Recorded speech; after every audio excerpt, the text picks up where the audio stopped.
Konnichiwa sa mga Kimodachi, Kimo des, and this is episode 2, my last few days in the Philippines before I leave for Japan. Nandito tayo ngayon sa second floor ng bahay where I have my office desk which I haven't used for quite a while. Pero dahil malapit na tayong umalis ay gagamitin natin siya ulit dahil ang first task ng araw na ito ay ang gumawa ng checklist ng mga bagay na kailangan kong dalhin, gawin at tapusin so that I do not forget anything.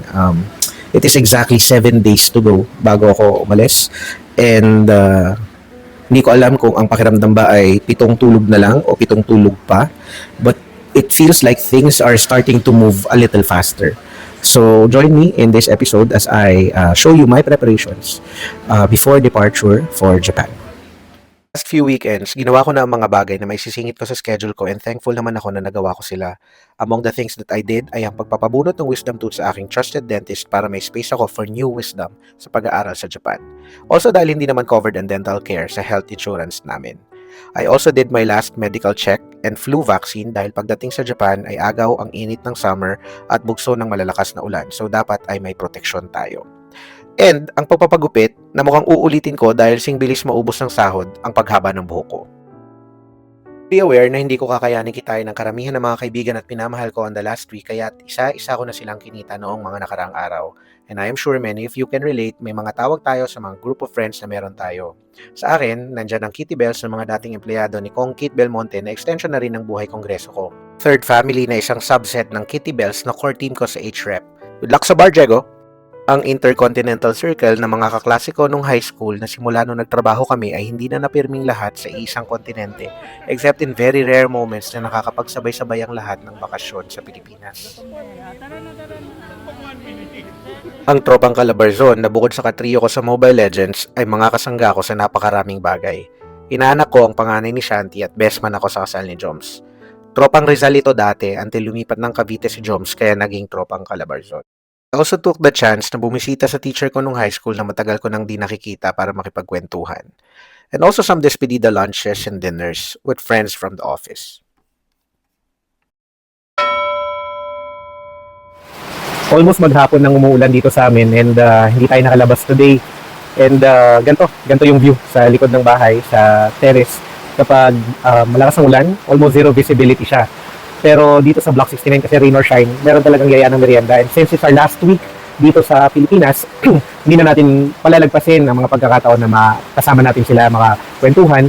So today, mag-host tayo mag-host ako ng sopas for everybody. Dahil hindi na tumigil ang ulan, na-extend na ang meriendahan namin sa isang impromptu movie night. And of course, sa konting alak na wala namang pulutan. Guys, today is August 10, Monday, and due to the inclement weather, nag-suspend ng face-to-face work ang maraming offices in Metro Manila, including our office. So, mga essential personnel lang yung pinapasok and naka-work from home setup kami ngayon. Looking forward pa naman sana ako na pumasok because today should have been my last day in office para makapaghakot ng gamit and also looking forward sana ako na makapag-take out ng lechon kasi birthday ngayon ni Boss Billy. Happy birthday, Boss Billy. Thank you for your service. Kaya other than sending notices for a scheduled committee meeting on August 13, today ang gagawin lang natin ay to clean the house and medyo simulan na rin yung checklist. Dito sa makeshift na office sa bahay, second floor, nandito yung collection ko ng mga mugs. Nag-start ako mag-collect ng mugs nung nag-start akong magkapera. Mag-start ako magtrabaho. Kasi medyo mahal siya. So, ang task for today ay, dahil 2 years ako mawawala, ibababa lahat yung mugs. Actually, may mga mugs pa ako na hindi pa nalalagay. Yan. Kasi, di na siya nakakatakot kasi kapag bumagsak. So, bawat lugar na pinupuntahan ko, ang tanging souvenir na sadyang binabudgetan ko ay ang mga mugs kagaya nito. Sa dami nila, hindi ko na talaga alam kung ilan ito. Pero wag niyo akong reregaluhan nito kasi I wish to keep mugs only from places that I have been to. Dating ng hapon, lalong lumakas ang ulan hanggang sa kinagabihan niya ay nagdeklara na ng state of calamity ang bayan ng Montalban. Today we have finally come to office after a weekend full of rain. I try to do my last day in office like any normal day para hindi rin manibago ang mga tao kung sakali mang totoo ang sinasabi nilang mamimiss nila ako. At dahil limited ang space sa office namin, I cleared my desk completely para magamit ng ibang space for the 2 years that I will be away. May mga pa-send off gift din sila sa akin na isisiksik natin sa maleta at syempre, hindi mawawala ang pa-speech kasi gusto nilang may iiyakan portion kami. Thank you, thank you.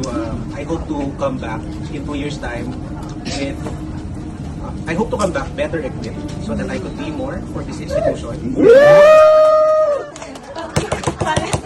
I miss you.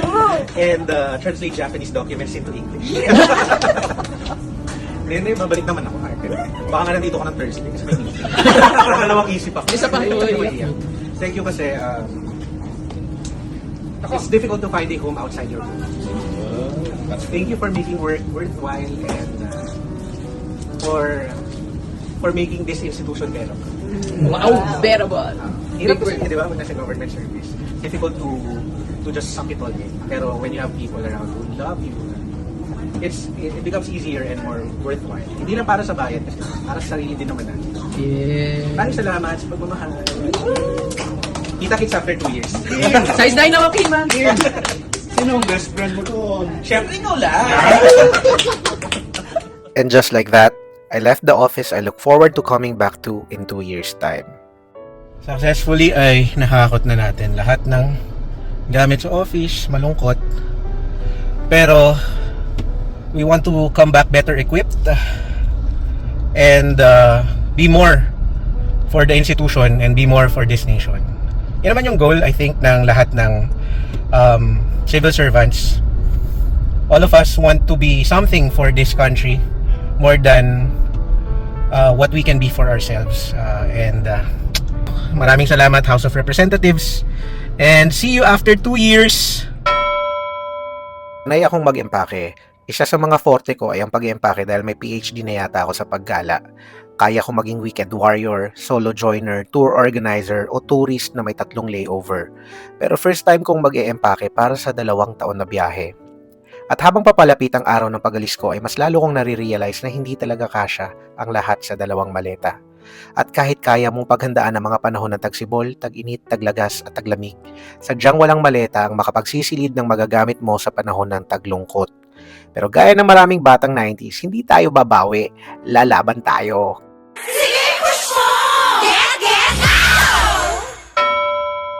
Ang ikalawang araw na sana'y gugugulin ko sa pag-empake ay sinampal ng kalungkutan.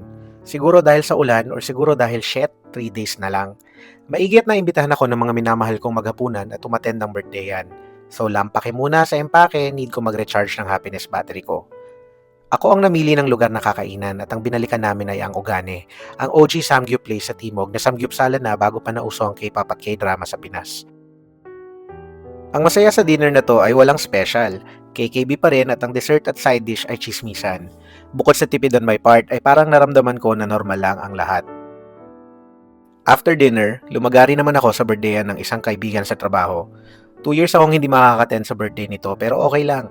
Dahil babalik naman tayo dala ang mas makabuluhang suporta para sa mga ipinaglalaban niya.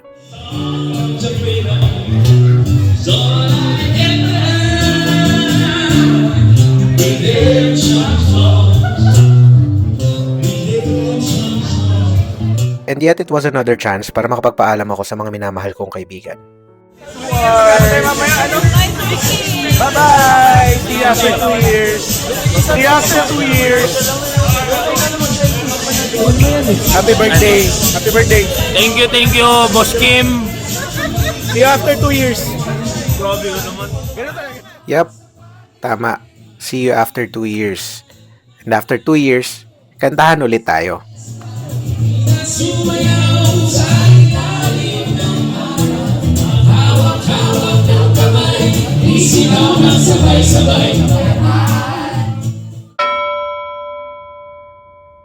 Today is August 14, Friday. 2 days na lang before departure and hindi pa ako tapos mag-empake.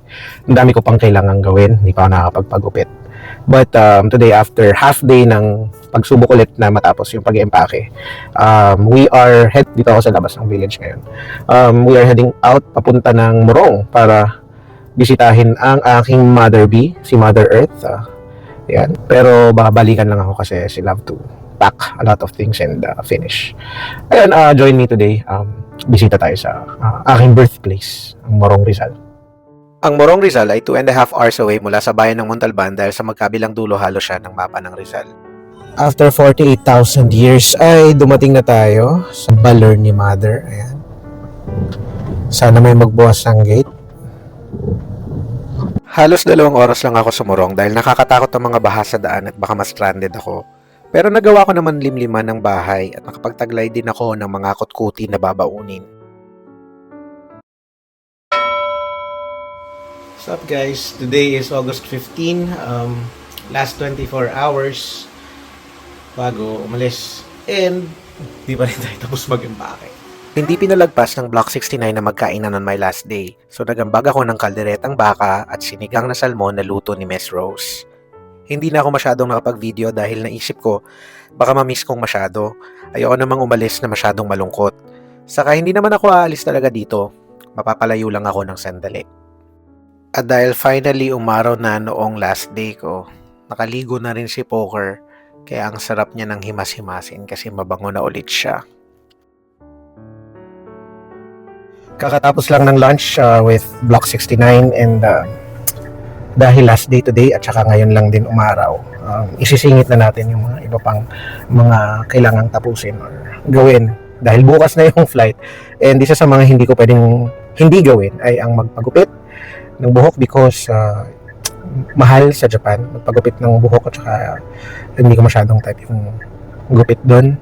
So dito na natin siya gagawin. Medyo mahaba na yung buhok kasi. So yep. Hindi talaga ako fan ng mga mahal na gupit.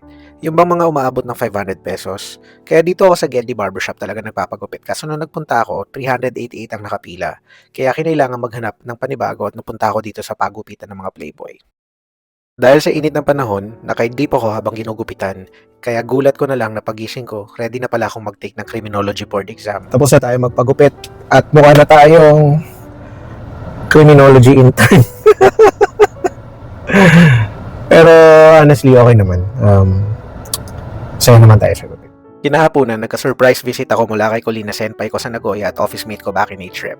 At a little while later, dumating ang tropang Calabarzon kaya hindi ko na natapos ng maayos ang pag-empake dahil nagdire-diretso na ang lahat sa ano pa nga ba, Eddie Inuman at speech ulit courtesy of ChatGPT.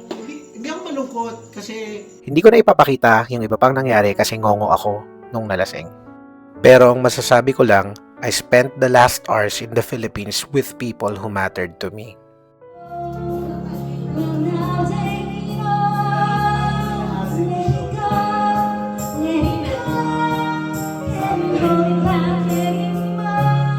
Thank you for being part of this journey. Sa susunod na episode, ikukwento ko naman ang mga unang araw ko sa Japan bilang isang Pinoy na JDS scholar along with the adjustments, adventures, and challenges that come with it. Please continue to support me hanggang maging ka-level ko na si Ivana Alawi at makakapagparaffle na ako ng iPhone. This has been your Kimodachi, flying out muna from the Philippines but never signing off as a Filipino.